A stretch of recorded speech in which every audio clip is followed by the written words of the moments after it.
Assalamualaikum warahmatullahi wabarakatuh. Dan selamat petang. Hari ini Dr. Ahmad pissed off. Sangat marah sebab doktor dapat banyak komplain daripada pesakit-pesakit yang datang hari ini. Sampai doktor jadi takut sebab Johor Bahru dah masuk dalam green zone, dalam red zone. Bila dalam red zone, maksudnya kita dalam keadaan berisiko tinggi untuk mendapat pembawa yang tidak dikenal pasti lagi. So jadi maksudnya mereka ada di mana-mana. So sampai saya yang bertugas ni pun saya takut. So jadi macam inilah saya nak cakap. Tadi saya kecewa sebab pasien saya, dia bawa anak dia 2 hari lepas pergi ke Speedmart, pergi dekat area Taman Bukit Mutiara. Dia kata dekat situ macam tak ada PKP. Dia cakap macam tak ada orang jaga. Kedai-kedai semua buka suka hati dan tak ada buat social distancing. Maksudnya orang selamba je berkumpul dekat situ macam tak ada apa-apa. Kecuali kedai-kedai lain dah tak buka, kedai runcit dah macam biasa. So jadi doktor bengang, tu satu, dan budak tu datang dengan demam lah tadi. So jadi tu satu. Dan banyak juga kes-kes yang komplain dekat Aeon okey, dekat bandar dekat Econ-Safe dekat Taman Daya, dekat JB, dekat pasar dekat Lakin, pasar dekat Lakin tak ada social distancing. Tak ada polis jaga, tak ada. Itu yang doktor jadi bengang sangat ni, bengang sebab masyarakat dekat JB ni memang sengaja nak cari nahas. Maksudnya memang sengaja nak suruh virus tu kejar korang. So jadi doktor bengang sangat sekarang ni sebab masyarakat Malaysia punya mentality, especially yang dekat Johor ni, yang Johor ni, yang red zone ni, yang Johor Bahru ni, degil sangat. So memang sengaja sebab kita tahu virus ni dia boleh ada dekat permukaan beberapa hari. So jadi kalau korang pergi simply lepas tu bersendol sana, bersondol sini, berpegang sana, berpegang sini, dah transmit, dah akan jadi rantaian yang panjang. Dan sampai bila kita nak settle ni? Bila masalah kita nak settle ni?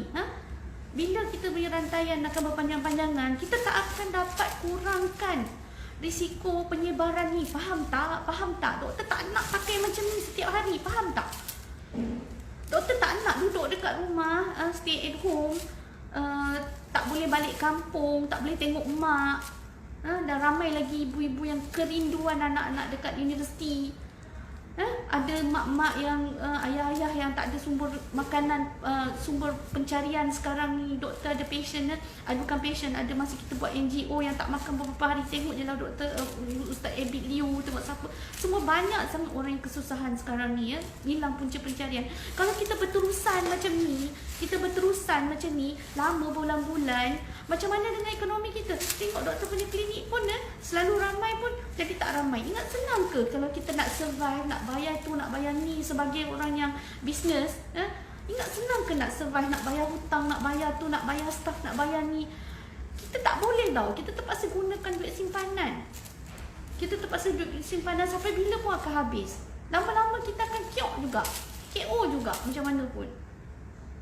So jadi tolonglah pastikan kita punya rantaian ni akan berhenti. Tolonglah. So berhenti dan kurangkan kes. So bukan setakat tu je, orang kaya yang ada kedai pun nak bayar bulan-bulan. Satu kedai ni je dah 3,000 lebih. Kalau dah 2 kedai dah 7,000 lebih. 7,000 bulan-bulan nak kena bayar banyak tu. Kau ingat Cina-Cina lelaki asuh tu, toke-toke kedai ni semua nak bagi free ke tiap-tiap bulan? Mana nak korek duit? So jadi sekarang ni bukan itu masalahnya. Ekonomi tu bukan saya seorang je yang rasa. Semua orang pun dah rasa.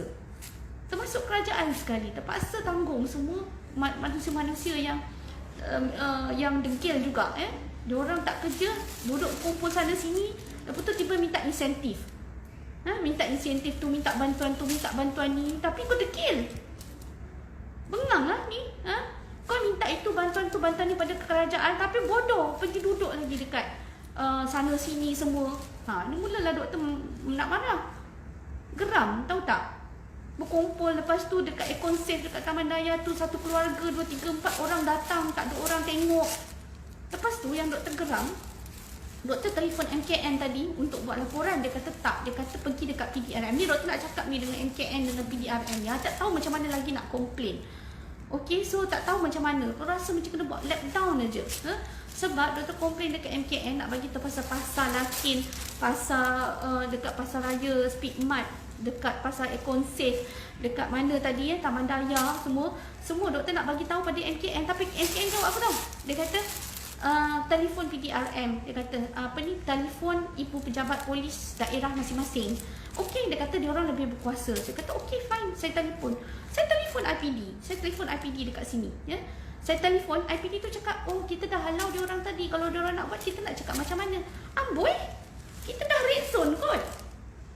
Dia kata kalau kita dah total lockdown baru kita akan kawal. Ada selama ni dia orang tak meronda ke? Dia orang duduk dekat office je. Dia kata kita cover luas puan. Saya dah marah dah tadi. Ya, saya kata polis buat apa? Meronda. Dia kata sebab orang degil. Dia kata orang degil. Kita dah halau, banyak kali dah halau buat macam tu, buat macam ni halau. Tapi manusia masih degil lagi ya, masyarakat masih degil. Maksudnya polis takkan dia nak all the time dekat situ. Tapi saya rasa lepas ni mungkin PDRM kena letak rela ke, kena letak apa ke, sukarelawan yang betul-betul nak buat kerja ni, yang duduk dekat situ, tempat-tempat yang degil ni. Saya nak cadangkan macam tu je. Mana-mana setiap tempat, setiap daerah, setiap kampung mana kena ada satu rela sukarelawan yang boleh halau dia orang ni. Bagi dia orang jadi spy. Bagi dia orang spy, panggil polis datang tentu juga. Halau dia orang ni. Saya tak tahulah kalau macam ni kan, PDRM jawab macam ni, saya rasa orang akan ambil, oh polis pun tak kisah. Polis pun buat tak tahu.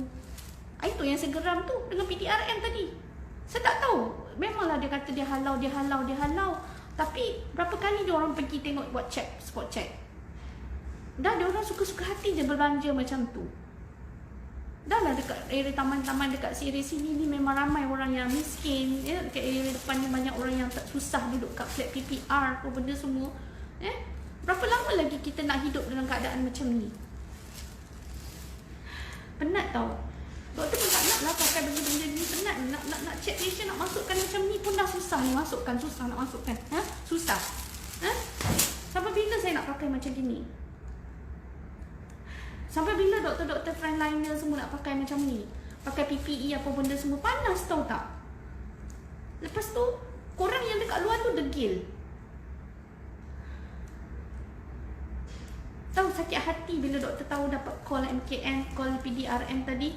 Seolah-olah macam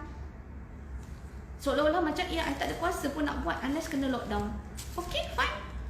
Kena sampai lockdown. Lockdown tu hanya berlaku apabila betul-betul kita dah jadi macam Itali. Nak macam itu? Nak jadi macam Itali tu baru nak lockdown. That is stupid, man. Penatlah macam ni. Korang nak ke jadi macam Itali? Nak ke jadi macam Amerika Syarikat? Tolonglah. Korang tengoklah. Mati lambat-lambat. Sampai terpaksa buat satu kubur besar-besar tanam semua. Korang nak ke macam tu? Sampai dia punya doktor, dia punya nurses pun dah mati-mati dah semua. Doktor tak pernah marah macam ni tau tak. Doktor marah sebab tadi doktor telefon, doktor tulis MKN, tolong PDRM. Doktor rasa helpless. Doktor rasa helpless. Helpless sebab apa? Tak tahu nak buat macam mana. Doktor tak tahu nak buat macam mana lagi dah. Sebab kita ni tak ada kuasa tau. So tolonglah share video doktor ni supaya MKN, PDRM buatlah sesuatu tindakan supaya tempat-tempat ni semua diorang cover. Spy ke, apa ke, tak kisahlah. Sukarelawan. Tangkap diorang ni. Bagi authority kepada tu. Buat betul-betul ganas macam dekat, janganlah sampai tembak mati. Maksudnya tangkap betul. Guna siapa-siapa, tak kisahlah. Saya dah memang frust sangat ya. So ini baru saya pakai macam ni. Yang kat frontliners tu punya belambak pakai baju yang full coverage tu. Ingat senang ke nak pakai keluar masuk sembahyang pun terpaksa jamak. Geram, tahu tak geram? Kita ni pakai macam ni boleh lagi nak buka-buka. Yang frontliners tu berkorban, tahu tak? Pun masyarakat masih degil lagi. Bukan apa, doktor sayang Malaysia ni. Orang tak sayang ke Malaysia ni? Kau tak sayang ke sama-sama? Kalau pergi ke sana kemari, merayak-rayak ke sana kemari, jiran-jiran ni semua merayak ke sana kemari, kau tahu tak apa jadi? Rakyat tersebar, makin lama makin teruk, makin lebih white tau daripada nak kematian tu banyak. Nak kematian tu banyak, nak kes banyak, macam tu. Sekarang ni kita kata tak pernah lagi kita punya kes baru di bawah daripada 100. Tak pernah lagi. So jadi mengharap sangat, doktor mengharap sangat benda ni orang-orang dekat luar sana ya, tolonglah, duduklah dekat rumah. Tolonglah, jangan ni dekat JB ada parti lagi, budak-budak muda parti lagi. Ada parti apa entah sampai kena tangkap. Ya Allah, ya Tuhan. Tak tahan lah, doktor pergi pasar raya pun sama. Ya, walaupun pakai PPE pun Helen, kita tak selamat. Doktor ni pakai ni dekat atas meja doktor ni. Ingat busuk bau ni tau. Yang kuman ni busuk ni, Clorox ni busuk ni. Setiap kali nak pakai pening doktor, pening. Sebab apa? Pakai tu setiap kali lepas patient kita terpaksa screen, terpaksa buat nyakuman. Terpaksa buat nyakuman semua. Satu patient, setiap patient kena pakai ni semua, setiap patient. Every patient kena cuci tombol pintu, kena cuci tombol pintu depan. Ni atas meja ni semua terpaksa, lantai-lantai ni, pejet ni, kursi-kursi ni semua doktor terpaksa spray macam ni terpaksa spray macam ni meja-meja ni semua. So jadi fahamlah sikit bukan senang tau. Bukan senang.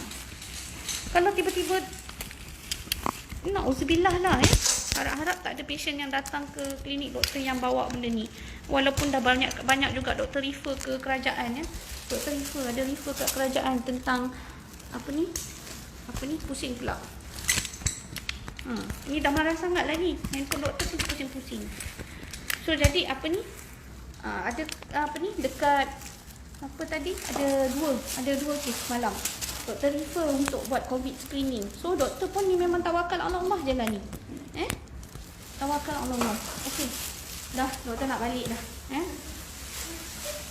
Okey. Assalamualaikum warahmatullahi. Minta maaf